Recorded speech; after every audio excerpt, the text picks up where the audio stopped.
भारी अल्फाज।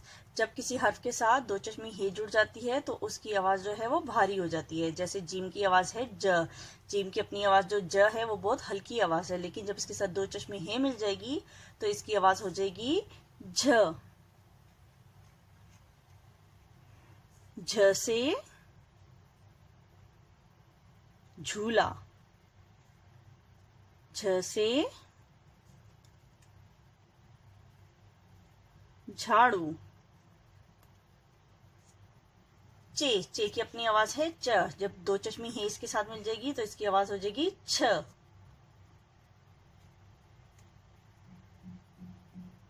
छ से छतरी, छ से रीछ, रीछ में जो छ है वो एंड में आ रहा है। दाल, दाल की अपनी आवाज है द, जब दो चश्मी हे इसके साथ मिल जाएगी तो दाल की आवाज हो जाएगी ध। ध से धूप,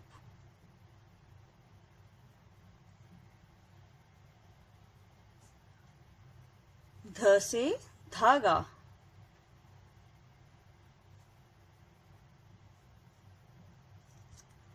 डाल, डाल की अपनी आवाज है ड, जब दो चश्मी हे इसके साथ मिल जाएगी तो डाल की आवाज हो जाएगी ढ।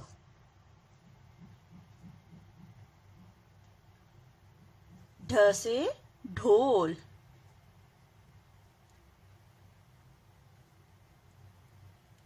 ढ से ढक्कन।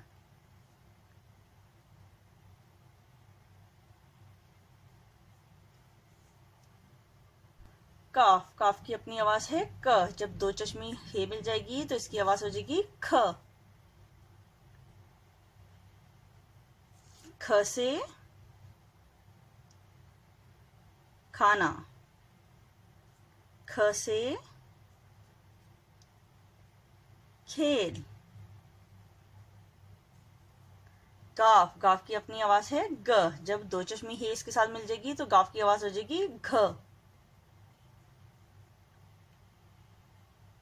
घ से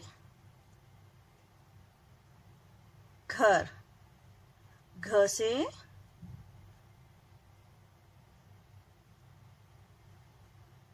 घोड़ा। अब इन जुमलों में हम देखेंगे कौन कौन से भारी अल्फाज हैं जिसमें दो चश्मी हे का इस्तेमाल हुआ है। घोड़ा घास खाता है, इसमें किन किन अल्फाज में दो चश्मी हे का इस्तेमाल हुआ है? घोड़ा, घास और खाता। हाथी की दो आंखें हैं, इसमें कौन कौन से भारी अल्फाज हैं? हाथी और आंखें। मेरी छतरी नीली है, इसमें कौन सा भारी लफ्ज है? छतरी। ये मेरा घर है, इसमें कौन सा भारी लफ्ज है जिसमें दो चश्मी हे का इस्तेमाल हुआ है? घर।